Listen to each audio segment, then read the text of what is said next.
ఈ 10 ఏళ్ల కాలంలో భారతీయ జనతా పార్టీ అత్యంత వెనుకబడిన సామాజిక వర్గాలను కేంద్ర మంత్రివర్గంలోకి తీసుకున్నారు. వీలైతే ద్విజులను కిందికి తగ్గించింది, మిగతా వాళ్ళని పైకి తీసుకొచ్చింది. ఇక్కడ కాంగ్రెస్ పార్టీ మళ్ళీ కిందికి వేసింది. ఒక్క 10 మంది మీరన్న ద్విజులు అద్విజులను పేర్లు చెప్పగలమా మనం? ఎవరు వారు? వారి సాక్రిఫైస్ టు ది సొసైటీ ఏంటి? నీ బానిసై కులం అదైతే నువ్వు నాయకుని 80లో వచ్చిన భారతీయ జనతా పార్టీకి 130 సంవత్సరాల కాంగ్రెస్ పార్టీకి ఎట్లా పేర్లు చెప్పగలం? అది ప్రాక్టీస్లో ఉండాలి. నేనేమంటున్నా, రాజకీయాల కోసం పదవులు ఇవ్వడం వేరు, రాజకీయాలు చేసే వాళ్ళకు పదవులు ఇవ్వడం వేరు. మీరు అక్కడ నన్ను విమర్శించే అవకాశం మీకున్నది ఒక దగ్గర. మరి మీరు ఇంత రాజకీయం చేస్తున్నారు కదా, మీకు అవకాశం ఎందుకు ఇస్తలేరనే ప్రశ్న రావచ్చు. నాకు మెరుగైన అవకాశం ఇస్తారనే ఆశతో కాదు, నా ఆశయం కొరకు పనిచేస్తున్న క్రమంలో నేను చూస్తున్నా. కానీ మళ్ళీ అది పక్కకు పోకుండా చెప్పాలి. ఇప్పుడు ఆర్పిఐ కానీ భారతీయ బహుజన్ కాన్సెప్ట్ లో ఉన్న వాళ్ళందరూ కూడా భిన్నంగా ఉన్నారు. వీళ్ళు ఆర్పిఐ అత్వాలే ఒక గ్రూప్ అయితే, ఇంకో గ్రూప్ సిన్సియర్గా ఉంది. వాళ్ళు ఓన్లీ అంబేద్కర్ విచారధారని. కానీ భారత రాజకీయాల్లో మనం అంబేద్కరిస్టులుగా ఉంటూ అంబేద్కరిస్టులుగానే మిగిలిపోవద్దు. అంబేద్కరిజం అంటే కేవలం మడిగట్టుకొని దళిత బహుజన కాన్సెప్ట్తోనే కాదు. రాజకీయం అంటే ఏంటిది? అన్ని వర్గాలతో, అగ్రకులాల నుంచి మొదలు పెడితే పీడిత కులాల వరకు, సంచార జాతుల వరకు నీ యొక్క ఆలోచన విధానం విస్తరింపజేసిన వాడు. అందుకని అంబేద్కర్ అందరి వారాయండి. కానీ అంబేద్కరిజం అని మడిగట్టుకొని మనం కొంతమందికి పరిమితం అయితే అది రాజకీయం అనిపించుకోదు. ఇప్పుడు కాంగ్రెస్ పార్టీ అన్ని వర్గాలను సమతుల్యంగా చూసే ఒక వ్యవస్థ. దాంట్లో అంబేద్కరిస్ట్గా నేను సస్టైన్ అవుతుండమే కాదు. కానీ మీరు అంటే బాగానే, బహుశా మీకు ఏ పోస్టుకు ఏ హామీ ఇచ్చిందో నాకు తెలియదు. చాలా ఒబీడియంట్గా, పద్ధతిగా, ఏమి ఆగ్రహం లేకుండా మీరు మాట్లాడుతున్నారు. ఎస్. మరి మీకు వచ్చిన హామీ ఏమిటో తెలియదు. ఏదో పెద్ద, నాకు కూడా తెలియదు హామీ. మీరనే పెద్దదా, ఏం పెద్దదో నాకు తెలియదు.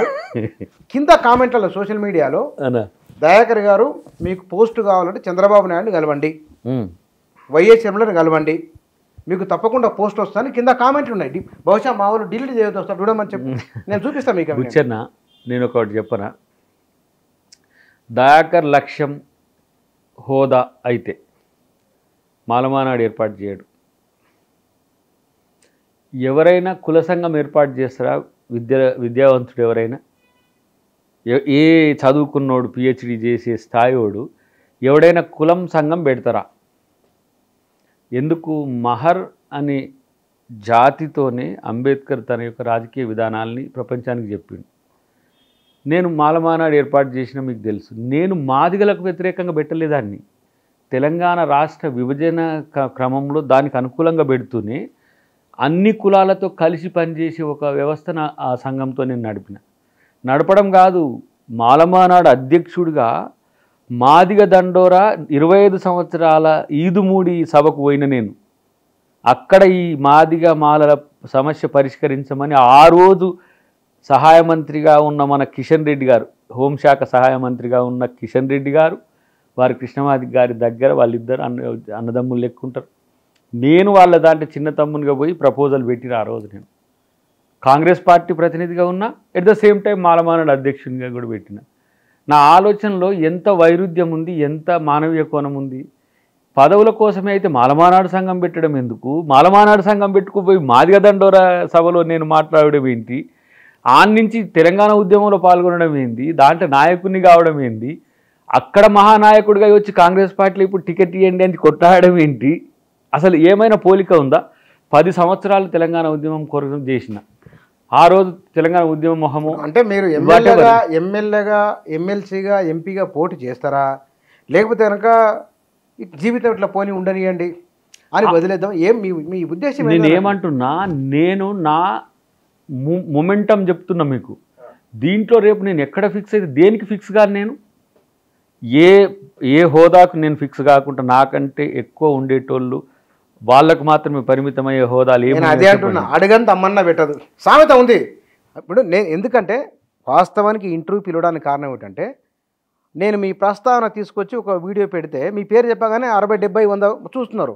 జనం చూస్తున్నారంటే ఏదో మీ నుంచి ఏదో తెలుసుకోవాలనుకుంటున్నారు వాళ్ళు, పబ్లిక్ తెలుసుకోవాలనుకుంటున్నారు. పైగా మీరు గడిచిన ఈ వారం రోజుల్లో ట్రెండింగ్ కీవర్డ్ అయ్యారు మీరు సోషల్ మీడియాలో. కీవర్డ్ అంటేనే ఎక్కువ మంది చూస్తున్నారు, వెతుకుతున్నారు మీ గురించి అని అర్థం. కాబట్టి మీకు ఎమ్మెల్సీ ఎందుకు ఇవ్వలేదు, మీరు ఏం చేద్దాం అనుకుంటున్నారు, మీ రాజకీయ భవిష్యత్తు ఏమిటి? నేను ఎమ్మెల్యే టికెట్ తుంగతుర్తి అడిగిన మాట వాస్తవం, అంతవరకే. ఆ టికెట్ పోతే 900 మంది టికెట్లు పోయినాయి, చర్చ లేదు.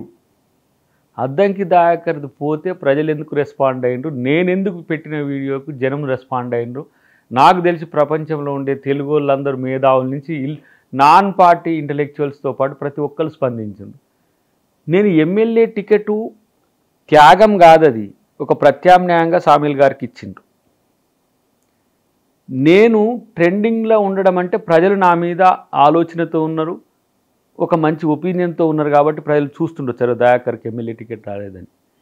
కానీ తుంగతుర్తికి నేను అప్లై చేయకుండా కూడా ఉండొచ్చు, కానీ నేనే ద్రోహిని. 2 times నేను పోటీ చేసి రెండోసారి గెలిచి మనుషులు గెలిపించిన మిషన్లు ఓడగొడితే నేను వాళ్ళను పట్టించుకోవట్లేదంటే నా కృతజ్ఞత అనేది ప్రశ్నార్థకం. ఇంకో దగ్గర టికెట్ అడగడం కూడా అనైతికం. నాకు ఎక్కడైనా ప్యాన్ తెలంగాణ కాదు, నేను ఎక్కడ పోటీ చేస్తానా ఇస్తాను నాకు. బట్ నేను తుంగతుర్తిని కాదంటే నా అమ్మ కాదు అని చెప్పినట్టు, నన్ను గన్న తల్లిని ఆమె నా అమ్మ కాదని చెప్పినట్టు కాదా? మరిగా నన్ను గెలిపించింది పక్కన పెట్టు, నా రాజకీయ క్షేత్రం అది. నేను పుట్టి పెరిగిన ప్రాంతం, నేను చదువుకున్న ప్రాంతం. దయాకర్కి ఏం పని తుంగతుర్తి పోయిందంటే వాడు సొల్లుగాడు. ఎందుకు వారికి తెలియదు నేను నా నేటివ్ అదని. అక్కడ వాళ్ళకి కూడా చాలామందికి తెలియదు. మా డాడీ వాళ్ళదంతా కూడా అరవపల్లి కొమ్మాలు అనేది తెలియదు, మా అమ్మ వాళ్ళది అసలు తుంగతుర్తి అని చాలామంది. అది పక్కన పెడదాం. నేను ఎమ్మెల్సీ టికెట్ నేను ఏం అప్లై చేసుకునేది ఏం లేదు కదా. పార్టీకి పనిచేయడం వల్ల దయాకర్కు కొంత నష్టం జరిగినట్టుంది అనుకొని వాళ్ళు ప్రతిపాదన తీసుకొచ్చిండ్రు, అసలు డిక్లరేషన్లనే పెట్టిండ్రు. తర్వాత ఎందుకు మార్చిండ్రని సమాధానం చెప్పాల్సింది నేనైతే కాదు, పార్టీ చెప్తుంది. పార్టీ ఏం చెప్పాలని కూడా నేను టర్మ్స్ డిక్టేట్ చెయ్య. నీకు ఎందుకు ఈ నేపథ్యం చెప్తున్నా, 10 సంవత్సరాల ఉద్యమం తర్వాత కేసీఆర్ని నేను టికెట్ అడగలేదు, మీకు తెలుసు. అవును, ఆయన నన్ను టికెట్ తీసుకుంటావని నన్ను అడగలేదు, అది రాజకీయం, అది ఆయన ఇష్టం, ఎవరిని తీసుకోవచ్చు.